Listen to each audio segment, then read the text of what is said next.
Bago mag Game 3, si Austin Reeves na upgrade na ngayon sa questionable. Possible makapaglaro yan sa Game 3. Pero kung hindi, mas realistic ang Game 4 or Game 5 eh. After ng 5-on-5 scrimmage, kung makakabalik si Reeves ng Game 3, possible isa kay Lebron o Marcus Smart ipahinga ng mga yan para maging ready kung umabot sa Game 6. Pero pwede ring i-secured ng Lakers ang Game 3, lalo na kung walang KD, para makapag-relax na sila sa series na to at makapaghanda sa second round kontra dito sa OKC Thunder na last nagtapat yung mga to kasi nung nakaraang season. Talagang dinurog ang Lakers nitong si SGA. Ngayon 3 weeks na rin mula sa timeline naman ng injury ni Luka. Kung kakayanin ng Lakers sa first round ngayon, kahit si Reeves lang ang makakabalik, possible na mas maging maganda yung pick nitong si Luka sa second round.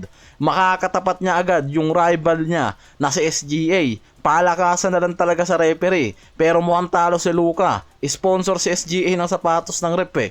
Pero si Lebron, hindi pa rin kasi kampante ngayon kahit hawak na nila ang 2-0 lead sa series dahil alam niya nga raw na mayroong Durant sa Rockets na game changer. Yan yung warning niya sa mga teammates niya na huwag maging kampante ngayon lalo na papasok sila sa Game 3 at Game 4 sa home court ng Rockets. Kahit na 2-0 rin nila yan sa regular games, ibang araw ngayon, lalo't si Luka rin yung may big numbers dyan, walang Luka ngayon. Pero ngayon, parang si Skip Bayless nga rin mismo yung nagsabi na parang mas okay ang Lakers ngayon na walang Luka eh. Mas maganda ang ball movement, pass transition at mas nagiging balanse yung starter at second unit nila dahil nga raw sa leadership ni Lebron. Siya nagsabi niya na, sa lagay kasi ngayon ng Rockets, after ng 2 straight loss nila ngayon sa series na to, parang nagkakandalabo-labo na yung mga to. Nagsisisihan na, tapos ngayon si Durant bigla pang nalagay sa questionable list dahil ulit sa sprain left ankle. Ito yung injury na nakuha niya sa practice game,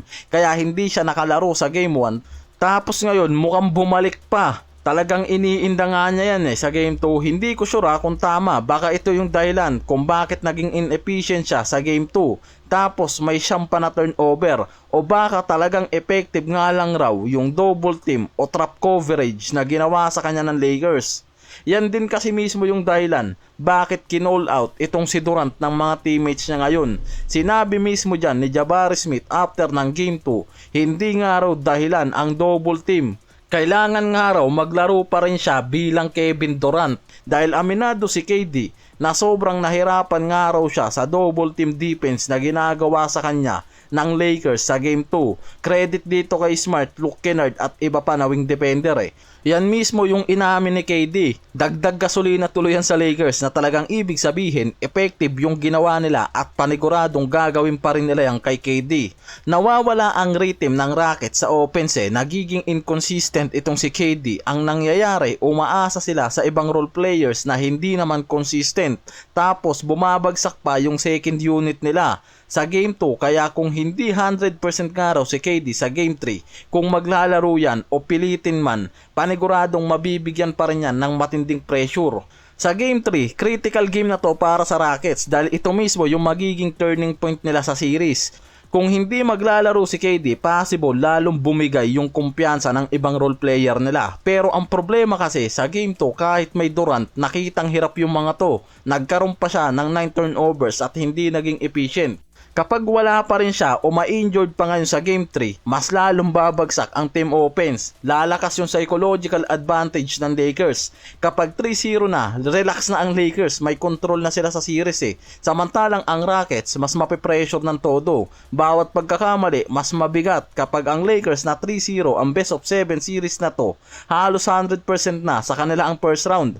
Halos tapos na ang laban dahil kailangan ng Rockets ng 4 na sunod na panalo na napakahirap nga raw gawin. Pwede kung mag-ala Lebron itong si KD. Parang ngayon pa lang iniiwan na ni KD yung team niya.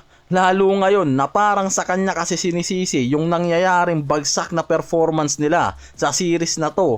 Siya yung may pinakamataas na turnover ratings tapos bumabagsak ang shooting niya at nagiging inconsistent pa. Kaya all eyes on him. Hindi alam ng Rockets kung anong gagawin nila. Sobrang taas din kasi ng expectation sa kanila dahil mismo kay Durant. Ang problema, Bumabagsak ngayon lalo yung efficiency ni KD. Isa pa, si Lebron kahit 41, talo pa yung kalabaw kung kumayod sa game. Hindi nila na-take advantage ang Lakers kahit walang Luka at Reeves. Kaya ngayon, lalong mas malalagay sila sa delikado, lalo kung makabalik si Reeves. Pero usuga, ang problema kung bumalik naman si Reeves, baka mag-iba na naman yung rhythm dahil mababawasan ang touches ni Luke Kennard. Lalo kung babalik si Reeves dahil paniguradong si Kennard babalik sa second unit. Masasayang na naman yung kombinasyon nito kay Lebron. Yan mismo yung mawawala sa kanila sa starter at possible mabawasan din yung minutes niya. Pero di pa natin sure mga pare ko.